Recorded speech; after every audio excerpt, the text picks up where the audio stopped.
여러분 안녕하십니까? NBS 뉴스 24입니다. 지난해 아프리카 돼지열병 ASF가 국내에서 처음 발생한 후 야생 멧돼지에선 현재도 꾸준히 ASF가 검출되고 있지만 사육돼지에선 8개월째 발생하지 않았습니다. 네, 이런 상황에서도 정부는 방역을 이유로 돼지 입식을 허용하지 않아 농가들의 고통이 날로 더해지고 있습니다. 김길수 기자가 ASF 농가를 찾아가 농가 운영 실태를 들어봤습니다. 경기도 연천군의 한 돼지 농장입니다. 돼지로 가득 차 있어야 할 돈사 내부는 적막감만 감돕니다. 내부 전등은 수개월째 방치돼 불도 잘 들어오지 않고 있습니다.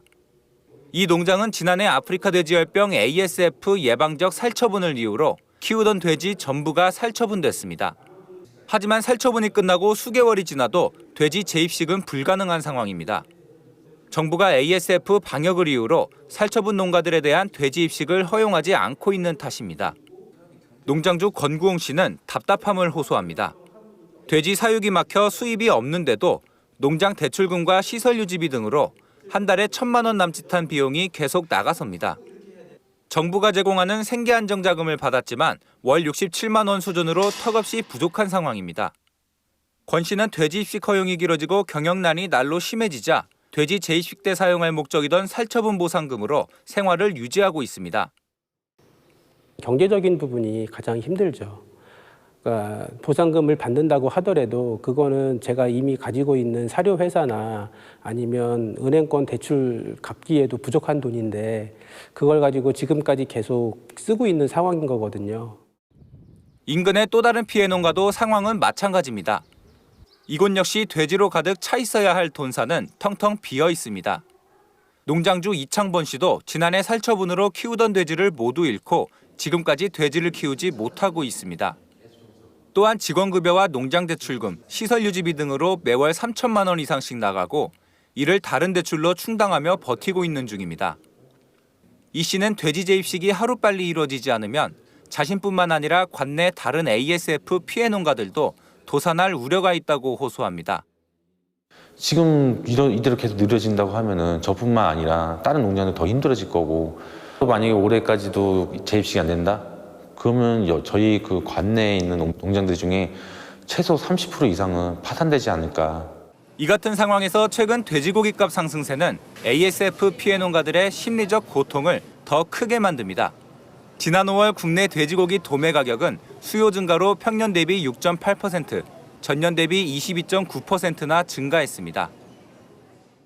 최근 코로나19와 재난지원금 효과로 돼지고기 값이 크게 올라 양돈 농가들이 특수를 맞고 있다곤 하지만 ASF 피해 농가들에겐 그저 딴 세상 이야기로만 들립니다.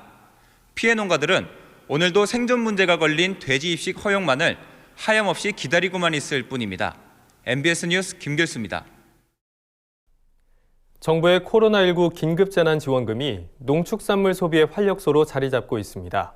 농촌진흥청의 조사 결과 재난지원금이 소비자들의 농식품 소비를 늘리고 있는 것으로 확인됐는데요. 이 같은 소비 양상이 8월 말까지 이어질 것으로 예상되면서 농가들에게도 맞춤형 출하 전략을 짜야 한다는 목소리가 나오고 있습니다. 강창호 기자가 보도합니다.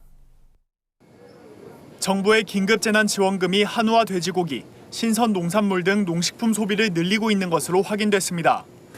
농촌진흥청이 최근 소비자 패널 880명을 대상으로 설문조사한 결과 응답자 중 60%가 재난지원금을 먹거리에 지출했다고 답변했습니다. 구체적으로 보면 먹거리 관련 소비 가운데 농식품 구입이 33.6%, 외식과 배달은 22.9%를 차지했습니다. 그리고 의료비와 공산품, 문화생활 등이 그 뒤를 이었습니다. 특히 육류와 신선 농산물이 재난지원금의 효과를 톡톡히 봤습니다. 재난지원금 지급 이후 돼지고기 구입을 늘렸다는 소비자는 44.6%에 달했습니다. 또 소비자 중 33.4%가 한우 구입을 늘렸고 닭고기 소비를 늘렸다는 소비자는 27.8%로 나타났습니다. 육류 소비가 증가하며 쌈채류 소비도 덩달아 상승세를 탔습니다. 조사 결과 쌈채류 소비를 늘렸다는 소비자들은 21.3%에 달했습니다. 또 소비자들의 제철 농산물 선호도 두드러졌습니다. 신선 농산물 소비 중 토마토와 참외, 수박 등 여름철 대표 과채류 구입이 큰 폭으로 증가했습니다. 채소류 중에서는 해량파와 햇감자, 햇마늘 등 계절 채소 구입이 많았습니다. 구매처는 재난지원금 사용 가능 여부에 따라 희비가 엇갈렸습니다. 재난지원금이 사용 가능한 동네 슈퍼와 전통시장을 찾는 소비자들은 늘어난 반면 대형마트와 온라인 쇼핑의 빈도는 감소했습니다. 농촌진흥청은 정부의 재난지원금 지급이 농식품 소비 활성화에 효과적이라고 분석했습니다. 코로나19로 발생된 소비 부진이 상당 부분 해소됐다는 겁니다. 그러며 농가에게 소비자 구입처 변화에 따른 전략을 마련할 것을 강조했습니다. 도매시장 출하를 늘리는 등의 방안을 마련해 대형마트, 온라인 쇼핑 수요 감소에 대응해야 할 필요가 있다는 겁니다. 소비는 동네 슈퍼마켓과 전통시장을 중심으로 이루어져 농가에서는 재난지원금 소비가 주로 이루어지는 구매 장소를 고려한 맞춤형 출하 전략이 필요하다고 생각됩니다. 한편 재난지원금 소비 증대 효과는 사용 기한인 8월 말까지 이어질 전망입니다. 이에 농진청은 일시적 소비 증가가 가격 폭등으로 이어지지 않도록 농산물 가격 모니터링을 강화할 방침입니다. MBS 뉴스 강창호입니다. 아직 6월 초순인데 한여름처럼 더운 날씨가 이어지고 있습니다. 어제는 올해 첫 폭염주의보가 내려지기도 했는데요. 날이 더워지면서 수박, 멜론과 같은 여름 과일 판매가 빠르게 늘고 있다고 합니다. 과태료 농가에서는 수요 증가에 발맞춰 이른 출하에 매진하고 있습니다. 보도에 손현진 기자입니다. 아직 6월 초순이지만 전국 곳곳에 한여름 더위가 찾아왔습니다. 지난 3일에는 대구와 경상도, 전라도 일부 지역에 올해 첫 폭염주의보가 내려졌습니다. 기상청은 올 여름 더위가 지난해보다 더 강할 것으로 내다보고 있습니다. 때이른 무더위가 찾아오면서 여름 과일 수요도 덩달아 높아지고 있습니다. 지난주 농협 하나로마트에 따르면 5월 초부터 수박 판매량이 급증해 지난해 같은 기간보다 최대 22.9% 증가했습니다. 멜론 역시 5월 중순부터 지난해 같은 기간보다 15% 많은 물량이 거래되고 있는 것으로 조사됐습니다. 과채류 농가에서는 이러한 수요 증가에 발맞춰 상품을 일찍 출하하는 데 온 힘을 쏟고 있습니다.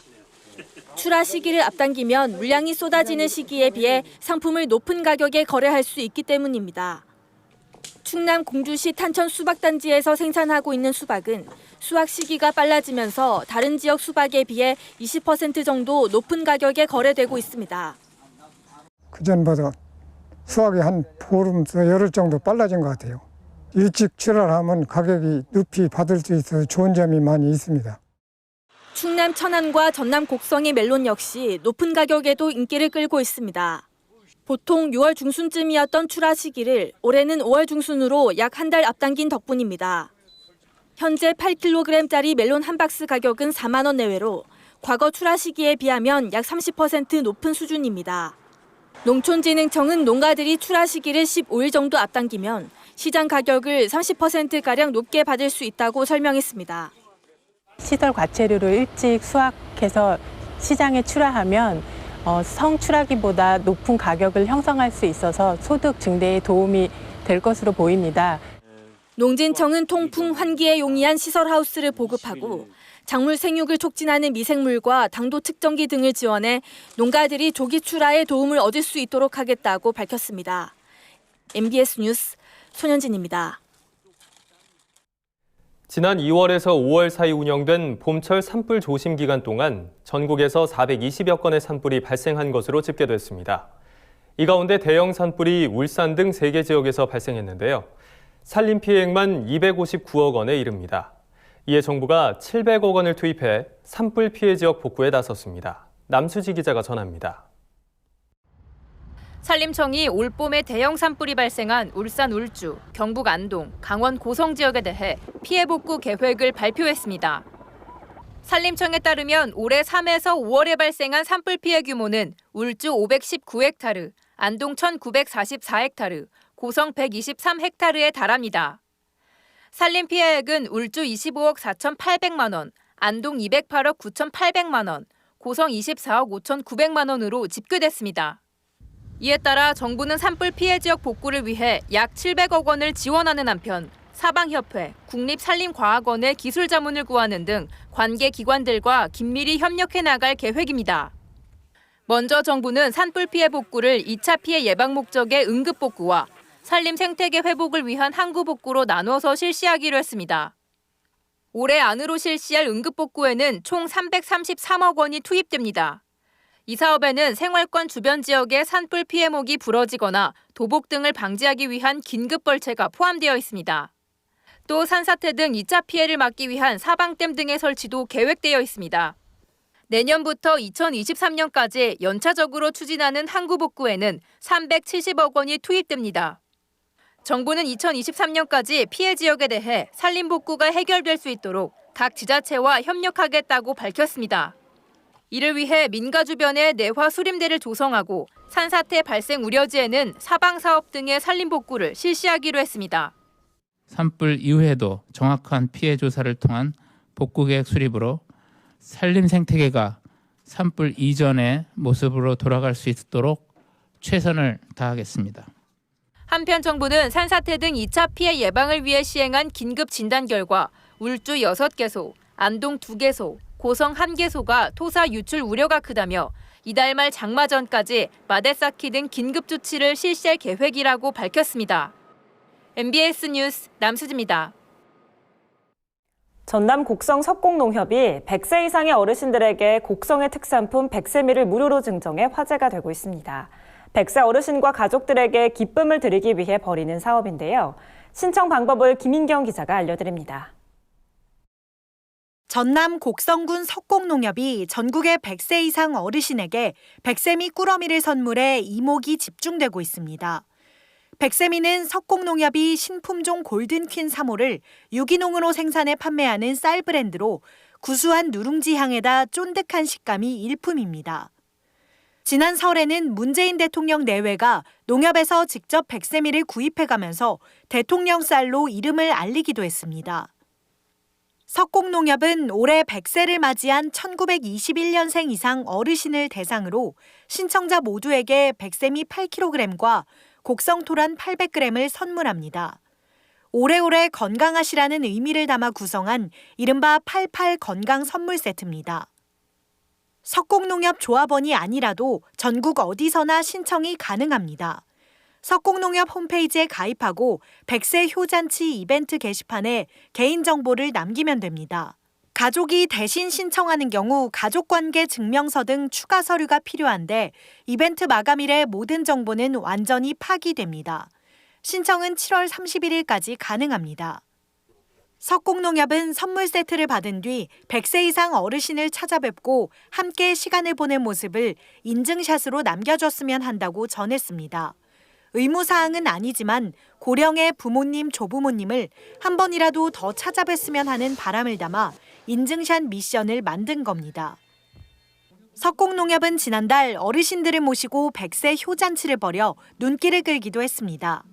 행사에는 이성희 농협중앙회장, 김영록 전남도지사, 유근기 곡성군수 등 300여 명이 참석해 어르신들의 건강을 기원했습니다.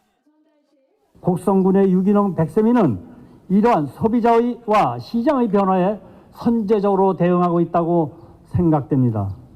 백세미는 친환경 농산물 품평회에서 여러 차례 1위를 수상하는 등 특유의 구수한 맛과 찰진 식감은 소비자로부터 큰 호평을 받고 있습니다. 석곡농협은 농협에 대한 국민의 사랑에 보답하기 위해 또 어르신들이 가족들과 따뜻하고 푸근한 식탁을 만들었으면 하는 바람에 이벤트를 기획했다면서 많은 신청을 당부했습니다. 금년에 100세가 넘으신 분들이 2만 700명이나 됩니다. 일제강점기와 그리고 코로나까지 한과 혼돈의 역사를 가슴으로 겪으면서 자랑스러운 100세를 맞으신 존경하는 우리 어르신들께 천수를 누리시라고 곡성의 특산품 백세미 8kg와 곡성 토란 800g, 그래서 88 선물 세트라고 이걸 좀 드리고자 이번 행사를 기획을 했었고, 어둡고 무거운 소식들이 언론을 장식하는 일이 많은 요즘 전국의 어르신을 생각하는 석곡농협의 효심 넘치는 행사가 가슴을 훈훈하게 덮여주고 있습니다. NBS 뉴스 김인경입니다. 다음은 간추린 뉴스입니다. 한국사과연합회가 최근 충북 충주와 제천 등을 중심으로 과수화상병이 빠르게 확산됨에 따라 농촌진흥청의 신속한 대책 수립 및 피해 농가 지원을 촉구하고 나섰습니다. 과수 화상병이 발생하면 치료제가 없어 화상병에 걸린 나무는 모두 매몰 처리되는 실정입니다. 이에 박철선 한국사과연합 회장은 최근 농림축산식품부와 농촌진흥청을 방문해 과수 화상병 발생 현황과 과수농가 애로사항을 전달하고 피해 보상 및 복구비, 장목 전환비 등을 신속히 지원해 줄 것을 요청했습니다. 농협 경제지주가 매실 생산 농가를 돕기 위한 상생 마케팅의 일환으로 전남 순천농협과 CJ제일제당, 매실주산지 지자체 3곳과 협력해 전국 주요 농협 하나로마트에서 매실 할인 행사를 실시합니다. 오는 11일부터 실시되는 이번 행사에서는 매실 5만 박스를 5kg, 10kg 단위로 포장해 박스당 2,000원씩 할인 판매합니다. 장철훈 농협경제지주 농업경제대표이사는 이번 행사를 계기로 매실 생산 농가의 어려움이 조금이나마 해소되길 바란다고 말했습니다. 전북 소방본부는 최근 농기계 사고로 인한 인명피해가 연이어 발생함에 따라 농번기 농기계 사고에 각별한 주의를 당부했습니다.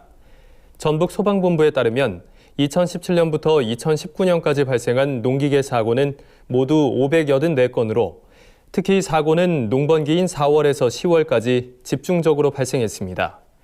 전북 소방본부 관계자는 수시로 농기계를 점검하고 무리한 작업을 하지 않는 등 안전수칙을 준수해 줄 것을 당부했습니다. 제주도 농업기술원이 가루 녹차용 신품종차 진설을 개발해 이달 중으로 품종 보호 출원할 예정이라고 밝혔습니다. 진설은 새싹수가 많고 찻잎 두께가 얇아 부드러우며 대비 품종인 참녹에 비해 아미노산과 태아닌 함량이 높고 녹색도도 짙어 고품질 가루 녹차 생산에 적합합니다.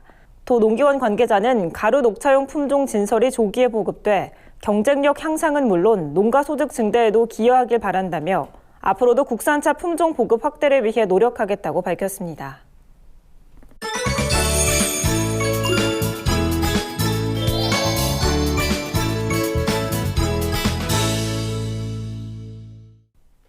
우리 농산물의 숨은 효능과 건강 정보를 전해드리는 건강톡톡, 알고 먹는 우리 농산물 시간입니다. 요즘 매실이 본격적으로 수확을 시작했습니다. 매실은 예로부터 선조들이 약으로 사용했을 정도로 천연 건강식품으로 알려져 있는데요. 지금이 가장 맛이 좋고 영양가가 높다고 합니다. 오늘 건강톡톡에서는 제철 맞은 매실에 대해 현장에 나가 있는 권소환 기자가 자세히 알려드립니다. 푸른 보약, 천연 소화제, 모두 매실의 또 다른 별명인데요. 매실은 입맛을 돋워줄 뿐만 아니라 피로회복과 해독에도 효능이 뛰어납니다. 매실에 함유되어 있는 피크린산 성분은 해독에 뛰어난 효능을 가지고 있습니다. 피크린산은 독성 물질을 분해해 몸의 해독과 배설을 도와 배탈과 식중독 등의 질병에 효과적입니다. 또 매실 속 피루부산은 간 해독에, 카테킨산은 장 속 유해세균을 억제하는 효과가 있습니다. 이 밖에도 매실 속에는 유기산 중에서도 시트르산의 함량이 다른 과일에 비해 월등히 높습니다. 시트르산은 섭취한 음식을 에너지로 바꾸는 대사작용을 돕고 근육에 쌓인 젖산을 분해해 피로회복에도 도움을 줍니다. 매실에 풍부하게 함유되어 있는 유기산 성분은 위장 기능을 활발하게 하는데요. 매실이 천연 소화제로 불리는 이유입니다. 매실은 신맛이 강한 식품인데요. 이 신맛이 바로 유기산이 풍부하게 들어가 있기 때문입니다. 유기산은 입맛을 돋을 뿐 아니라 소화의 분비를 촉진시켜서 소화작용을 돕기 때문에 소화가 안 될 때나 또는 배탈 증상에도 완화를 하는 데도 도움이 됩니다. 이 같은 이유 때문에 매실청을 자주 드시는 분들이 계신데요. 매실청의 경우에는 다량의 설탕이 들어가기 때문에 천연 소화제로 매실청을 또 과다하게 섭취하시는 것은 주의하셔야겠습니다. 매실은 크게 두 종류로 덜 익은 매실을 청매, 완전히 익은 것은 황매라고 부릅니다. 매실의 맛과 향을 제대로 느낄 수 있는 건 황매지만 쉽게 무르고 변질되는 탓에 시중에서는 청매실이 주로 유통되고 있습니다. 청매실은 주로 매실청이나 장아찌 등으로 활용되는데 껍질까지 사용하므로 조리 전 반드시 깨끗이 씻어주는 것이 좋습니다. 또 매실 꼭지를 따주지 않으면 쓴맛이 나기 때문에 주의해야 합니다. 김치할 때 평상시에는 설탕을 넣었어요. 근데 작년에 김장 때 매실을 넣으니까는 약간 맛이 감칠맛이고 맛있더라고요. 이제 오늘은 이제 장아찌를 좀 담가 보려고요. 매실의 씨앗에는 독성 성분이 들어있기 때문에 반드시 제거해서 드셔야 하는데요. 이번에는 씨앗을 제거한 매실을 설탕에 절여서 장아찌로 만들어 보겠습니다. 꼭지를 제거해 깨끗이 씻어 말린 매실은 십자로 칼집을 낸 후 씨와 과육을 분리합니다. 씨를 분리한 매실에 굵은 소금 2큰술을 고루 뿌려 섞고 1시간 정도 둡니다. 열탕 소독한 유리병에 잘라놓은 매실과 설탕을 매실 설탕, 매실순으로 담습니다. 뚜껑을 덮은 후 서늘한 곳에 2주일 정도 뒀다가 냉장 보관하면 새콤달콤한 매실 장아찌가 완성됩니다. 매실을 고를 때는 색이 선명한지, 알이 고르고 단단한지 잘 살펴보는 것이 좋은데요. 껍질에 흠이 없고 벌레 먹은 흔적이 없는 것이 좋은 매실입니다. 지금까지 건강톡톡 알고 먹는 우리 농산물이었습니다. 저희가 준비한 소식은 여기까지입니다. MBS 뉴스 24 마칩니다. 함께해 주신 여러분 고맙습니다.